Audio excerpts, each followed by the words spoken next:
Hi welcome to village Siri cooking. ఈ ఛానల్ని ఆదరించిన ప్రతి ఒక్కరికి మా హృదయపూర్వక నమస్కారములు. ఇవాళ చాలా మంచి రెసిపీతో మీ ముందుకు వచ్చానండి. చాలా బాగుంది. ఒక్కసారి ఈ విధంగా బెండకాయతో చేసి చూడండి, మీరే అంటారండి శబ్బాస్ అని. అంత బాగుంది ఈ బెండకాయ ఫ్రై. ఈ విధంగా బెండకాయతో వేపుడు చేస్తే దీని పక్కన ఏ కూరతో కూడా పని లేదండి. ఓన్లీ ఈ బెండకాయ ఫ్రైతోనే కడుపు నిండా అన్నం తినచ్చండి. వేడివేడిగా చపాతీలోకి కూడా టేస్ట్ చాలా బాగుంది. ఓకేనా? ఇప్పుడు దీన్ని ఎలా చేయాలంటే ముందుగా మంచి ఫ్రెష్ అయిన బెండకాయలు తీసుకునేసి వాటిని శుభ్రంగా కడిగి ఆ తర్వాత ఈ టైప్లో మనం కట్ చేసుకోవాలి. అది బెండకాయలు తీసుకునేటప్పుడు మంచి లేత కాయలు తీసుకోవాలండి. అంటే అప్పుడే గింజ ఏర్పడుతూ ఉన్న విధంగా ఉండే కాయలు తీసుకుంటే మనం దీన్ని చేసినప్పుడు ఏంటంటే నోట్లో పెట్టుకోగానే కరిగిపోయే విధంగా మంచి రుచిగా ఉంటాయండి. ఓకేనా? ఆ టైప్లో ఉండే బెండకాయలు తీసుకునేసి ఈ విధంగా చీరాలండి. అంటే చిన్న బిల్లల టైప్లో కట్ చేయకుండా ఈ విధంగా సన్నగా పొడవుగా ఈ టైప్లో కట్ చేసుకోవాలి. కానీ ప్రతి కాయను కూడా ఖచ్చితం చెక్ చేసుకోవాలండి. అది ఎలాగంటే పుచ్చులు కానీ ముదుర్లు కానీ ఇలాంటి ఏవి కూడా లేకుండా శుభ్రమైన కాయ అంటే మంచి లేత కాయ తీసుకునేసి ఆ టైప్లో కట్ చేసుకోవాలి. అప్పుడే ఏంటంటే ఇది నోట్లో పెట్టుకోగానే కరిగిపోయే విధంగా చాలా బాగుంటుందండి. ఎందుకంటే మనం బెండకాయలు మొట్టమొదట చూసుకోవాల్సింది అదే. ఓకేనా? ప్రతి ఒక్కరూ దాన్ని గమనించుకొని బెండకాయలని ఈ టైప్లో కట్ చేసుకునేసి ఈ కట్ చేసిన వాటిని తీసి ఒక ప్లేట్లో అయితే వేసుకోవాలి. కానీ ఏంటంటే ఈ విధంగా బెండకాయతో ఫ్రై చేస్తే ఇంకా వేరే కూరతో పనే లేదండి. అంత బాగుంది. కడుపు నిండా అన్నం తినచ్చండి. వేడి అన్నం చేసుకునేసి ఈ ఫ్రై కొద్దిగా ఒక్క గరిట అలా వేసుకునేసి తింటుంటే ఆ రుచి ఉందండి. ఎంత బాగుందంటే అంత బాగుంటుందండి. ఓకేనా? ప్రతి ఒక్కరూ ఖచ్చితం ఇలా ట్రై చేయండి. ఈ విధంగా బెండకాయలన్నీ కట్ చేసి ఒక ప్లేట్లో అయితే వేసుకునేసి ఇప్పుడు వీటిని కాసేపు అలా పక్కన ఉంచుదాం. కానీ ఇది ఈ సైజులో ఇలా సన్నగా కట్ చేసుకోవాలి. ఇప్పుడు ఈ పక్కన పెట్టి స్టవ్ మీద ఒక ప్యాన్ అయితే పెట్టుకోవాలి. పెట్టిన తర్వాత దాంట్లో 1 టేబుల్ స్పూన్ ఆయిల్ వేసుకునేసి ఈ ఆయిల్ని ఈ ఫ్యాన్కి మొత్తం అయ్యే విధంగా ఈ టైప్లో అనుకోవాలి. ఇంకా బ్రష్తో కూడా అప్లై చేసుకోవచ్చు. ఓకేనా? ఇప్పుడు దాన్ని కాస్త వేడెక్కనిచ్చేసి దాదాపు ఒక 5 టేబుల్ స్పూన్ల వరకైతే వేరుశెనగపప్పు వేసుకోవాలండి. అంటే పల్లీలు. ఓకేనా?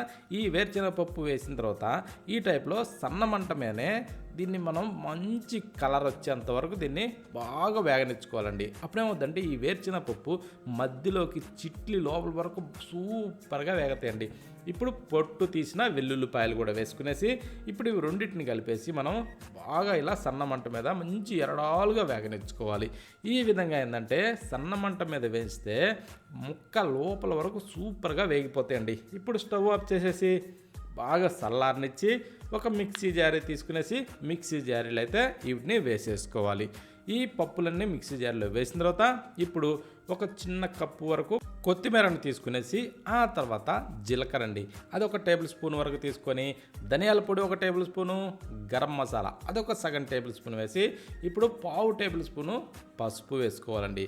ఆ తర్వాత కారం అదొక 2 టేబుల్ స్పూన్లు ఈ కారం పొడి వేసుకునేసి ఆ తర్వాత 1 టేబుల్ స్పూన్ వచ్చేసి సాల్ట్ కూడా వేసుకోవాలి. వేసిన తర్వాత దీన్ని ఇప్పుడు మెత్తగా పొడి కొట్టుకోవాలండి. అంటే దీంట్లో నీళ్లు పోయకూడదు. మనకి ఇలా రెల్లలుగా పొడి రావాలి. అంటే మరీ మెత్తగా అయితే పౌడర్ లెక్క రాదు, కానీ ఇలా బరకగా వస్తుందండి. ఓకేనా? ఈ విధంగా మనం దీన్ని తయారు చేసుకునేసి ఇప్పుడు దీన్ని పక్కన పెట్టేటప్పుడు కొంచెం స్మెల్ పోకుండా అలా మూత ఉంచి పక్కన పెట్టేసుకోవాలి. ఆ తర్వాత ఫ్యాను స్టవ్ ఆన్ చేసి పెట్టుకొని దాంట్లో ఒక 2 టేబుల్ స్పూన్లు అయితే ఆయిల్ వేసుకునేసి కొంచెం వేడెక్కనిచ్చి మనం కట్ చేసి పెట్టుకున్న ఈ బెండకాయ ముక్కలన్నింటినీ కూడా దాంట్లో వేసేసుకునేసి ఇలా బాగా కిందకి మీదకి తిరిగేసుకుంటూ ఈ ఆయిల్ బాగా కలిసే విధంగా కలుపుకోవాలి. ఇలా కొంచెం వేగనిచ్చేసి ఇప్పుడు దీంట్లోకి మనం ఏం వేసుకోవాలంటే 1/2 టేబుల్ స్పూన్ సాల్ట్ చాలండి. మరి ఎక్కువైతే అవసరం లేదు. ఎందుకంటే ఈ బెండకాయ దెబ్బలు వాడటానికి ఆల్రెడీ మనం దాంట్లో పొడిలో వేస్తున్నాం కాబట్టి సరిపోద్దండి. ఇప్పుడు మనం ఇలా కలుపుతూనే ఒక 2-3 నిమిషాల పాటు, అంటే ఇలా 2-3 నిమిషాలే కదండి, ఇది వేగేదాన్ని బట్టి ఇలా మంచి ఫ్రై చేసుకోవాలండి. ఓకే, అంటే డీప్ ఫ్రై టైప్లో రావాలి.